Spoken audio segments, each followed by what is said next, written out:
Good morning, Achieve Charter School. It's Tuesday, February 16th. I hope you had a great 4-day weekend. I had a ton of fun. I feel nice and relaxed, refreshed, ready to start the week. And I have this topic for you about self-awareness that I'm just so excited to dive into and really think about ourselves for a little bit. But also, this idea was sparked in my head because of a conversation that I had with a few of you last week. So I actually had a similar conversation with a 6th grader, and then unrelated, a group of 8th graders, and both of them, it turned out it was a great conversation. So I wanted to share that with all of you, and then talk a little bit about self-awareness this week. So, to start with, let's go ahead and do the Pledge of Allegiance. Please stand at attention, salute, pledge. I pledge allegiance to the flag of the United States of America, and to the republic for which it stands, one nation, under God, indivisible, with liberty and justice for all. Nicely done. You can sit down, make sure your desk is cleared, make sure those computers are closed, and that you're ready to listen and be focused. So we talked about self-awareness a long time ago, like way back towards the start of the year. And we talked about the first couple points of self-awareness. I'm going to share my screen with you off and on a little bit today, but check this out. I don't know if you can see my mouse. Hopefully you can. Oh, there we go. I'll highlight. So early in the year we talked about identifying your own strengths, really understanding yourself as a learner, right?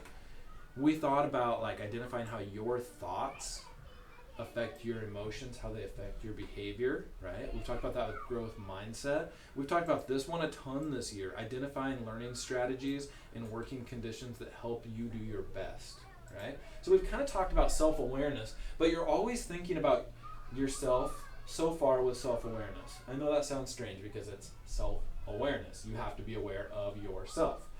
Well, the next part of self-awareness was sparked by this conversation with a few students last week that did something. It wasn't necessarily bad. They weren't even necessarily in trouble. One time they were trying to joke around and do something funny, but it didn't turn out funny, right?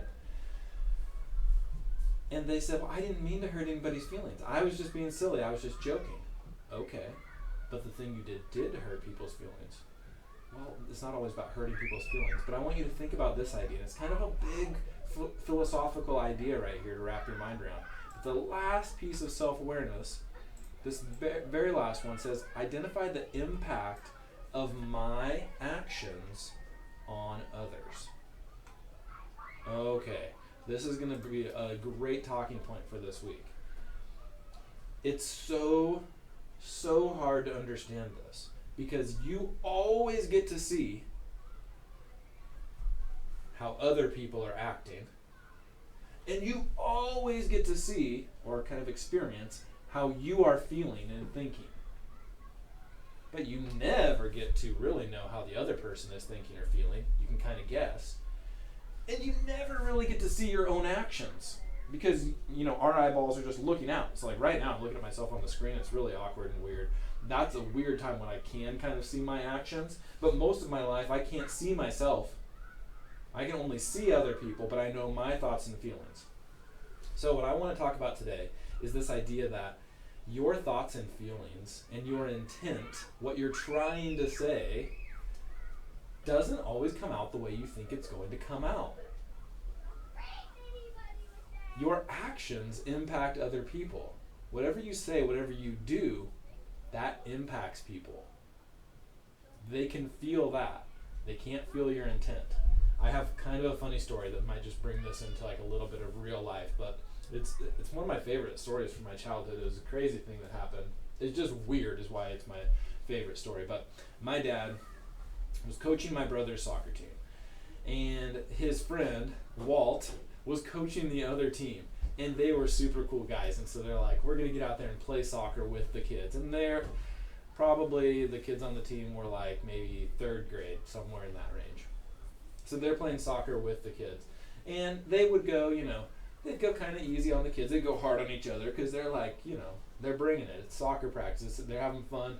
The kids are in heaven because they're like, my coach actually gets out there and plays with me, and they're so fun. Anyways, they start going a little too hard. They're just having fun. Both of them have great intent in their heart, but they're playing really hard. And when they're getting up against each other, they keep playing harder and harder. So they're both running, and they're running at this loose ball. And there's no kid around, right? The kids are a few feet away, and they see that, and so they're like, I'm going to go hard. They both get to this ball at about the exact same time. They both go back, and they kick it, right? The ball just got sandwiched between their two legs. It didn't go anywhere. It actually broke Walt's shin. Like, his leg broke. He's laying there on the ground. My dad felt horrible, right? He's just trying to have fun. Walt was just trying to have fun. Walt did not hold any grudge or anything. In fact, they all laughed about it afterwards. Probably not a lot of laughter right then because it was super, super painful. Nobody intended for anyone to get hurt. They were just being awesome guys, having fun with a bunch of kids and teaching them how to play soccer. But at that moment, with Walt laying there on the ground and my dad standing over him feeling super sad, nothing about the feeling in their hearts before that really impacted the actions, right? Their intent didn't come out the way they wanted it to. Now, because they knew each other, Walt understood that my dad didn't have any malintent, and of course my dad took care of him, and it all ended up fine. They're still friends, for a long time after that. Anyways, I want to know this morning, have you ever had a situation, share with your class, don't get too personal, maybe leave names out of it if you need to, but have you ever had a time when you tried something, either talking and saying something, or it could be a story like that, where what you tried is not what ended up happening, right? Like the story of like when things went wrong. Maybe you intended for something good to happen, but the train went off the rails, right? Share a little bit of stories about that with your class, and I will talk to you guys more later. Have a great day.